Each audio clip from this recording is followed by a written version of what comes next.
সম্প্রতি প্রকাশিত একটি গোয়েন্দা প্রতিবেদন জানায়, ইরান এখনও প্রায় তার সব ক্ষেপণাস্ত্র স্থাপনা চালু রাখছে। মার্কিন সংবাদ মাধ্যম দ্য নিউ ইয়র্ক টাইমস জানিয়েছে, ইরানের ক্ষেপণাস্ত্র সামর্থ্য মার্কিন প্রশাসনের সাম্প্রতিক দাবিকে চ্যালেঞ্জ করছে।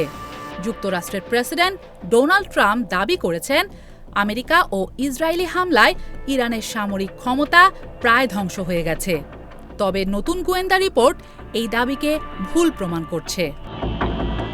গোয়েন্দা প্রতিবেদন বলছে, ইরান এখনও হরমুজ প্রণালী বরাবর ৩০টি ক্ষেপণাস্ত্র স্থাপনায় কার্যক্ষমতা বজায় রেখেছে।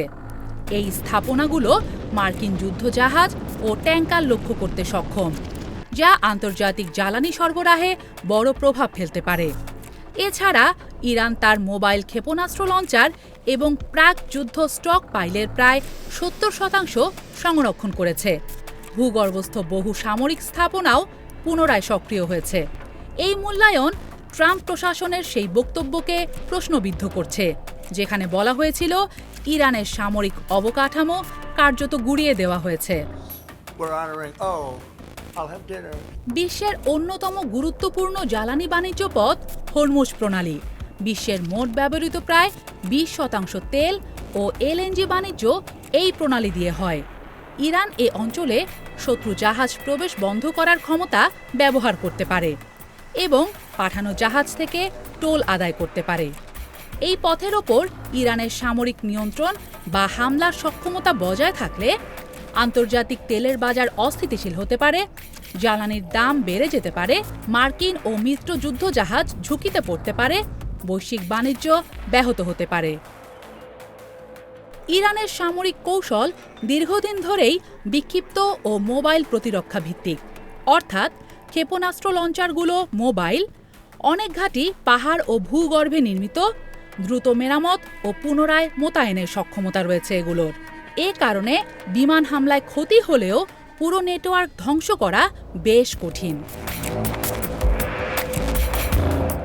এই গোয়েন্দা তথ্য ফাঁস হওয়ার পর যুক্তরাষ্ট্রে রাজনৈতিক বিতর্ক শুরু হয়েছে। সমালোচকেরা বলছেন, প্রশাসন বাস্তব পরিস্থিতির চেয়ে অতিরঞ্জিত সাফল্যের ছবি তুলে ধরেছে। অন্যদিকে ট্রাম্পপন্থীরা দাবি করছেন, হামলায় ইরানের সামরিক শক্তি ব্যাপকভাবে দুর্বল হয়েছে এবং গোয়েন্দা মূল্যায়ন চূড়ান্ত সিদ্ধান্ত নয়। যুক্তরাষ্ট্র ইরান যুদ্ধবিরতির আলাপ আলোচনা বর্তমানে স্থগিত। উভয় পক্ষই একে অপরের প্রস্তাব প্রত্যাখ্যান করেছে। মার্কিন যুক্তরাষ্ট্রের দাবি, ইরানকে তার পারমাণবিক ও ক্ষেপণাস্ত্র কর্মসূচি বিলুপ্ত করতে হবে। আর ইরান চায়, ইসরায়েলকে হিজবুল্লাহর বিরুদ্ধে যুদ্ধ বন্ধ করতে হবে, আরোপিত নিষেধাজ্ঞা প্রত্যাহার করতে হবে, ক্ষতিপূরণ দিতে হবে এবং হরমুজ প্রণালীতে ইরানের সার্বভৌমত্ব স্বীকৃতি দিতে হবে।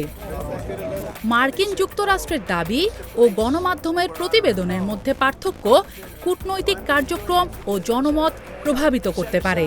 এই পরিস্থিতিতে কূটনৈতিক সংলাপ ও স্থিতিশীলতার জন্য আন্তর্জাতিক চাপ বাড়ানো অপরিহার্য, যাতে সামরিক সংঘাত এড়ানো যায় এবং মধ্যপ্রাচ্যে স্থায়ী শান্তি নিশ্চিত করা যায়।